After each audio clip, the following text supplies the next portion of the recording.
বন্ধুরা, বাজার থেকে কালকে নিয়ে আসছি এই পাট শাক আর ঢেকিয়া শাক। তো ভাবলাম আজকে পাট শাকটা রান্না করি। তো এখানে দেখো 50 টাকার পাট শাক এনেছি। শাকটা ভীষণ ভালো, যেহেতু এখন ছোট ছোট গাছগুলো, তাই এখন একটু দাম নিবে, কারণ চৈত্র মাস। এখন একটু শাকের দাম হবে, কিন্তু পরে এই শাকগুলো দাম কমে যাবে, 10-20 টাকা করে মুঠা পাওয়া যাবে। তো নতুন নতুন জিনিস খেতে ভালো লাগে। তো এই বছরের প্রথম আজকে পাট শাক রান্না করব। তো আজকে বৃষ্টি বৃষ্টি দিন, তার জন্যেই ভাবছি যে এই শাকটাকে কীভাবে রান্না করব। শাক অনেকভাবে রান্না করে খাওয়া যায়। ছোটো মাছ দিয়ে যদি পাট শাকের ঝুল করলেও ভালো লাগে, নিরামিষেও ভালো লাগে আমার কাছে। তো আজকে তো বৃষ্টি, তার জন্যে মানে শাকের ঝুল খেতে ভালো লাগবে না কারো কাছে। তাই আমি আজকে ভাবলাম এটাকে শুকনো শাক বানাবো। আর এখন যেহেতু ছোট ছোট গাছ, চারা গাছ, তাই মাথাগুলোর থেকে খালি শুধু পাতাগুলো নিয়ে নিচ্ছি ভালো ভালো দেখে। আর যেগুলো লাল লাল হয়ে গেছে সেই পাতাগুলো নিব না, শুধু সবুজ সবুজ পাতাগুলো আমি নিব। আর এটাকে শাক ভাজি করব আমার স্টাইলে। তো তোমরাও দেখতে থাকো আমি কিভাবে আজকে শাক রান্না করি। এই পাট শাক আমার ভীষণ প্রিয়, সবার থেকে বেশি। আর এবার যেহেতু বর্ষা সিজনের জন্য আমার খেতে কোনো সবজি আমি লাগাতে পারি নাই, এর আগেও তোমাদেরকে বলেছি। যদিও কয়েকটা আবার কিছু কিছু লাগিয়েছিলাম, এই বৃষ্টির জন্য একদম খারাপ হয়ে যাচ্ছে। তো 1 মাসের থেকে বেশি বৃষ্টিটা এখানে শুরু হয়েছে। এখন অনবরত বৃষ্টি হচ্ছে, রৌদ্র না দিলে তো আর কোনো সবজি লাগানো যাবে না। এবারের বর্ষা সিজনের সবজি মনে হয় আমার নসিবে নেই, ক্ষেতের সবজি খাওয়ার। তো কালকে বাজারে গিয়েছিলাম, পাট শাক নিয়ে আসছি, ঢেকিয়া শাক নিয়ে আসছি, অনেক কিছু শাক নিয়ে আসছি। তো আরেকটা কথা তোমাদেরকে বলি, যে মানুষ উপর দিয়ে দেখতে যতটা ভালো, ভিতর থেকে কিন্তু অতটা ভালো হয় না, মানুষকে বোঝা যায় না। আর ফেসবুক জগৎটা হচ্ছে এরকমই, এখানে সব কথা শেয়ার করা যায় না। জাস্ট টাইম পাসের জন্যে আমি ফেসবুক চালাচ্ছি। ফেসবুকের টাকায় যে আমার সংসার চলে বা আমার খরচা চলে সেরকমটা একদমই না। তবে আমার মতন যারা একাধিক মনে করো যে ভীষণ একা, তো মনটাকে ভালো রাখার জন্যে ফেসবুকে কাজ করতেই পারো অবশ্যই। যারা টাকা পয়সার চিন্তা করছো তাদের কথা বলতে পারবো না, কিন্তু আমার কথা হচ্ছে গিয়ে আমি নিজেকে নিজে যতটুকু সময় পারি আমি নিজেকে নিজে বিজি রাখার চেষ্টা করি। যে কাজকর্ম করার পরে যে এইটুকু টাইম বাঁচে সেইটুকু টাইম আমি ফেসবুককে দেই, এবং তাতে কি হয় আমার সময়টা পার হয়ে যায়, একাধিকটা মনে হয় না। অনেকবারই বলেছি কথাটা, আবারও বলছি লিখেই আজকে, যে এই একা একা যে মেসুসটা সেটা যাতে আমার অনুভব না হয়, যাতে কামে কাজে সবসময় আমি ভালো থাকি। নিজের ভালোর জন্যে, নিজে একটু ভালো থাকার জন্য আমি ফেসবুকে কাজ করি। রিলস ভিডিও হোক, লং ভিডিও হোক, রেসিপি হোক, কমেডি হোক, এসবের মধ্যে ব্যস্ত থেকে আমার ব্যস্ততা জীবনটাই কাটাতে চাই। তাই আমার ফেসবুকে কাজ করা। সংসার তো চলে তোমার দাদাভাইয়ের রোজগারে, আমার রোজগারে কিন্তু চলে না। আমার ওইটুকু মানে যেতে একাধিকটা কষ্ট ভাব মনের মধ্যে, চিন্তা ধারণাগুলো অনেকটাই কম আসে। কারণ মানুষ যখন বিজি থাকে তখন আজে বাজে চিন্তাটা কম আসে, আজে বাজে কথাগুলো, মানুষের আঘাতগুলো একটু ভুলে থাকা যায়। তাই আর কি ফেসবুকে কাজ করি। এমন না যে আমার সেই টাকা দিয়ে এই পুরো সংসারটা চলছে বা কিছু, ওই আর কি কথা। তো যারা মানে একা একা মেসেজ করে যে একা, তারা কিন্তু বিজি থাকার জন্য অবশ্যই ফেসবুক চালাতে পারো, ফেসবুকে অ্যাক্টিভ থাকতে পারো। তাতে কি হয়, 10টা লোকের সাথে কথাবার্তা হয়, চেনা পরিচয় হয়, একে অপরের কষ্ট বুঝে, সেটাই সবার থেকে বেশি পাওনা ফেসবুক থেকে। তাছাড়া কিছু না। কোনোদিন না চিনা না জানা সেই মানুষগুলো একটু খোঁজ খবর নেয়, একটু ভালো ভালো কমেন্ট করে, ওই হচ্ছে কথা। আর এখন আমি যে শাক বাচ্ছি, আর হচ্ছে গিয়ে তো বৃষ্টি পড়েছে, তার জন্যে না বাইরে কোথাও ভাড়াতে পারছি। এই বছরে আবার শুনলাম বাচ্চাদের স্কুলও 16 তারিখের মধ্যে খুলে দেবে। প্রতি বছর তো 2-3 মাসের মতো বন্ধ হয়, সেই আশা নিয়ে বসেছিলাম, ভাবছিলাম একটু মার ঘরে যাব। সেটাও হয়তো আমার কপালে নেই। কারণ হচ্ছে গিয়ে দেখো ইলেকশন সামনে, দাদা চলে যাবে ঘরে ভোট দেওয়ার জন্যে। আর আমাদের শ্বশুরবাড়ি তো অনেকই দূরে, সেখানে একটা খরচা আছে। তারপরে দেখো বাচ্চা কাচ্চাদের দুজনের অ্যাডমিশন করানো, তার জন্যই হয়ে ওঠে না। নিজের মানে স্বপ্নগুলো নিজের বিসর্জনই দিয়ে দিচ্ছি। নিজের স্বপ্ন বলতে, নিজের ইচ্ছা বলতে আর কিছু নেই। একটা মেয়ের যা হয় বিয়ের পর, জানি না কার ক্ষেত্রে কেমন হয়, কিন্তু আমি এই সংসারটার জন্যই সারা জীবন করে যাচ্ছি, সারা জীবন ভাবছি। দেখো আমি ঘুরতে গেলে যদি আমি মার বাড়িতেও যাই, তাও আমার কিছু টাকার প্রয়োজন হবে, টাকা করতে হবে। সেই টাকাটা যদি আমাদের বাচ্চা কাচ্চার স্কুলে কাজে আসে ওদের, সেটাই সবচেয়ে বড় কথা আমার হচ্ছে গিয়ে। কারণ সব দিকে মধ্যবিত্ত পরিবারের মানুষ সবসময় ওগুলো চিন্তা করতে হয়, চিন্তা ভাবনা করে চলতে হয়। তাই এই চৈত্র মাসে হচ্ছে চড়ক পূজা আমাদের বাড়ির পাশে।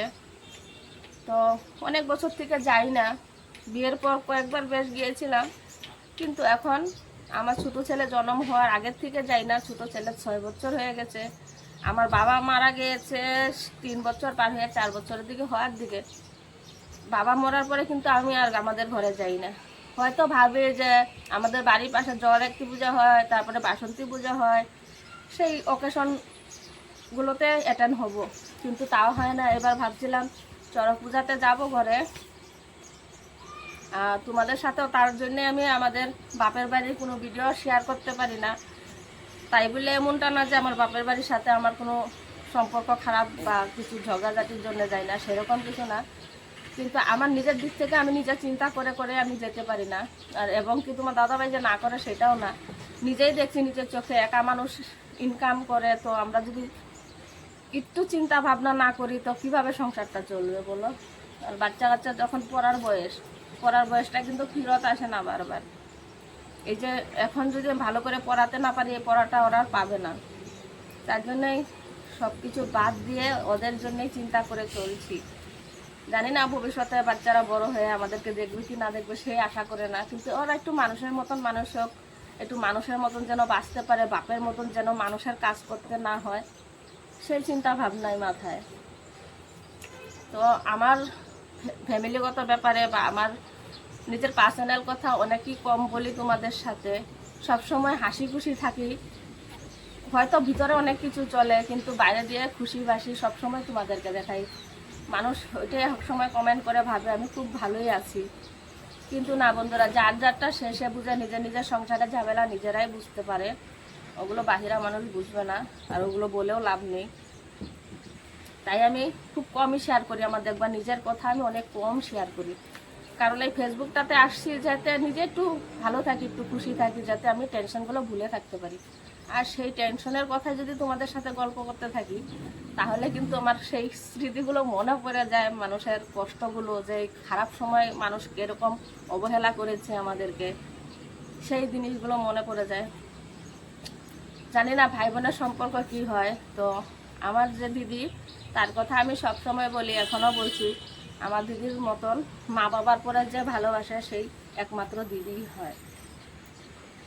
তো কি বলবো, ওই যখন খুব বেশি মন খারাপ হয় আমি দিদির কাছে চলে যাই, একটু কথাবার্তা বলি, কষ্ট দুঃখ সবই জানে, ওই সবই তার সাথে শেয়ার করবে। আমার খারাপ সময় দিদি পাশে দাঁড়িয়েছিল, এখনও দাঁড়িয়ে আছে, আর ভবিষ্যতেও থাকবে। তো কি বলবো আর বলো, আমার কষ্টের সময় একমাত্র দিদি পাশে ছিল, তাই আমি দিদির নামটাই বারবার করে বলি, আমার বাচ্চাদেরকেও বলি। তো ওই হচ্ছে কথা। আর আমি কোথায় যে যাই সেরকমটা ঘুরি ফিরি তাও না, কারণ ঘোরার জন্য আমার একদমই সময় নেই, নেই বলতেই গেলে চলে। কারণ ঘোরাফেরা করতে গেলে শখের প্রয়োজন, টাকার প্রয়োজন, ঘোরাফেরা এমনি হয় না। তাই আমি ঘরেই থাকি সব সময়। 16 বছরের মধ্যে শ্বশুরবাড়ি 3 থেকে 4 বার গিয়েছি। আর হচ্ছে গিয়ে আগে মাঝে মধ্যে বাপের বাড়ি যাওয়া হতো, এখন এটাও বন্ধ করে দিচ্ছি। ওরকম বাপের বাড়ি তো বললামই অল্প আগে যে 3 বছর থেকে আমার উপরে হয়ে গেছে, যাওয়াই হচ্ছে না, যাব বলে। তবে এরকমটা না, মায়ের কথা ভীষণ মনে পড়ে, ছোটোবেলার সেই বচপনটা মনে পড়ে, সেই আঙ্গিনাটার কথা মনে পড়ে, যেই আঙ্গিনাতে আমরা খেলে কুদে বড় হয়েছি। এখনকার বাচ্চারা তো খেলতে পারে না, আমরা সেই খেলাতে ব্যস্ত থাকতাম। আগে তো মোবাইলের জামানা ছিল না, বন্ধু বান্ধবদের কথা মনে পড়ে, সবার কথাই মনে পড়ে, সেই পাড়াটার কথা মনে পড়ে, সেই মানুষগুলোর কথা মনে পড়ে। তো পরিস্থিতির সাথে সব কিছু চেঞ্জ হয়, নিজেকে নিজে সামলিয়ে নেয় এগুলো। তো তোমাদের সাথে কথা বলতে বলতে আমার অনেকটাই শাক বাছা হয়ে গেছে, এবার রান্না করব। চলো, আজকে অনেক কথা বলে ফেললাম তোমাদেরকে।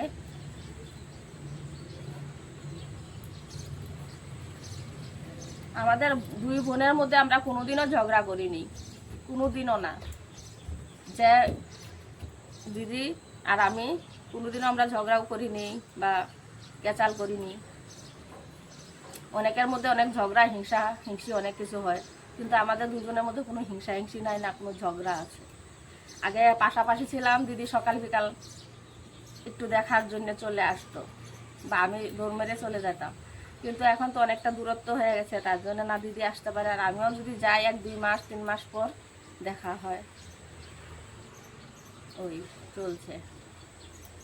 শাক, পাট শাকগুলো ভালো করে বেছে ধুয়ে নিয়ে আসছি। এখন চলো রেসিপিটা শুরু করব। তো বন্ধুরা, কড়াই বসিয়ে দিয়েছি। এখন কড়াইটা সামান্য গরম করে নিয়েছি, সেইখানে আমি সরাসরি শাকগুলোকে দিই। শাকের মধ্যে পরিমাণ বুঝেই নুনটা দিব, কারণ হচ্ছে গিয়ে এই শাক কিন্তু একদম অল্প হয়ে যায়, তাই পরিমাণ মতো নুনটা দিতে হবে। এখন একটু লাড়াচাড়া দিয়ে দেবো, এই শাকটা একদমই অল্প হয়ে যায় নুন দেওয়ার পর, তাই একটু নুনটা পরিমাণ বুঝে না দিলে কিন্তু একদম তিতো হয়ে যাবে। আর এই পাট শাক একদম পেটের জন্যও ভালো, উপকার যেরকমটা। আর এরকম আমার এটা ফেভারিট শাক, একটা ভীষণ ভালো লাগে। তো সিম্পলি রান্না করছি আজকে, দেখো 5 মিনিটে হয়ে যাবে এই শাক রান্না, বেশি দেরিও লাগে না, যাই একটু বাঁচতে সময় লাগে, তাছাড়া শাকটা রান্নার সময় একদমই সময় লাগে না। কতটা অল্প হয়ে গেছে দেখতে দেখতে, দেখো বন্ধুরা। একটু ঢেকে দেব 2 মিনিটের জন্যে।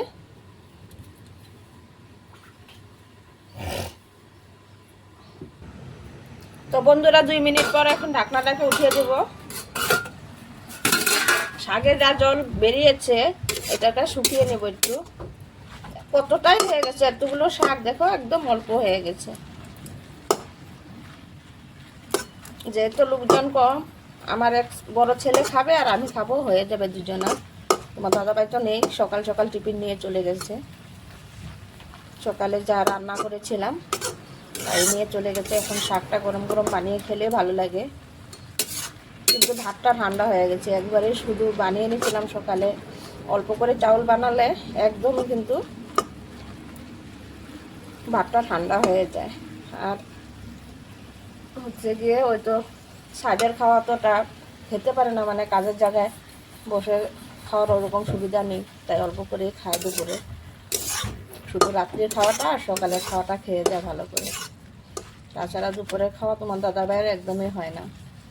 তো এখন শাকটা বানিয়ে আমরা ভাত খেয়ে নেব, এর সঙ্গে গরম গরম ভাতের সঙ্গে ভীষণ ভালো লাগবে, তবে আমি ঠান্ডা ভাত দিয়েই খাবো।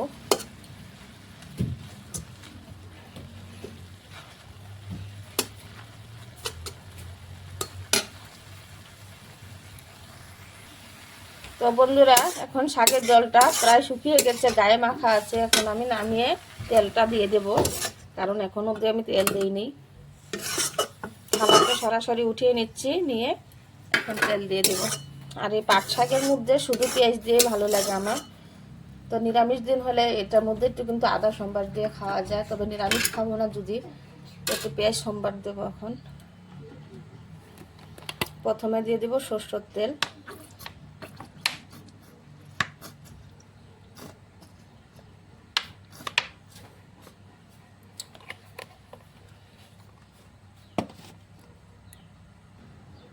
তেলটা গরম হয়ে গেছে, একটু শুকনো লঙ্কা 2 টুকরো করে দিব ফ্লেভারের জন্যে।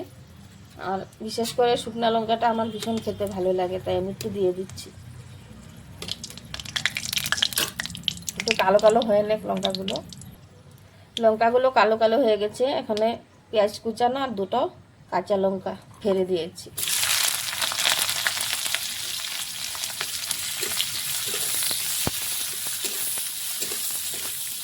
পেঁয়াজটাকে একটু গোল্ডেন করে ভেজে নেব। পেঁয়াজগুলো হালকা গোল্ডেন করে ভেজে নিয়েছি, এখন দিয়ে দেব পাট শাক। কত ইজিলি দেখো পাট শাকটা রান্না হয়ে গেছে। আর আমার এই মায়ের হাতের এই পাট শাক যদি বানিয়ে দেয় আমার ভীষণ খেতে ভালো লাগে। তো ভাবছিলাম কয়েকটা গাছ যদি ফেলে রাখবো, তারপরে গাছ ফেলে মাঝে মধ্যে খেতে মন গেলে পাট শাক উঠিয়ে খেতে পারবো। সেটা আর হলো না, কারণ বৃষ্টির জন্য আর কিছু করতে পারলাম না। তাই কিনা শাকই আজকে প্রথমবার খাচ্ছি। আর আমি চুল পদ্ধতিতে কীভাবে রান্না করছি তাই তোমাদের সাথে শেয়ার করলাম আজকে। আশা করছি তোমাদের ভালো লাগবে। তো কে কে এরকম পেঁয়াজ দিয়ে রান্না করে অবশ্যই কমেন্টে জানাবে। আর যদি এখন অবধি পেঁয়াজ দিয়ে পাট শাক এভাবে রান্না করে খেয়ে না থাকো তো অবশ্যই খেয়ে দেখো, ভীষণ ভালো লাগে। যেহেতু ছোটো ছোটো গাছ তার জন্য আমি আর কুচিয়ে রান্না করলাম না, এটা কুচিয়ে রান্না করলেও ভালো লাগে খেতে। একটু আমার পাট শাক হয়ে গেছে। আজকে রেসিপি এই অবধি বন্ধুরা, এখন নামিয়ে নেব। তো বন্ধুরা শাক ভাজি নামিয়ে নিয়ে আসছি, এখন খেয়ে নেব।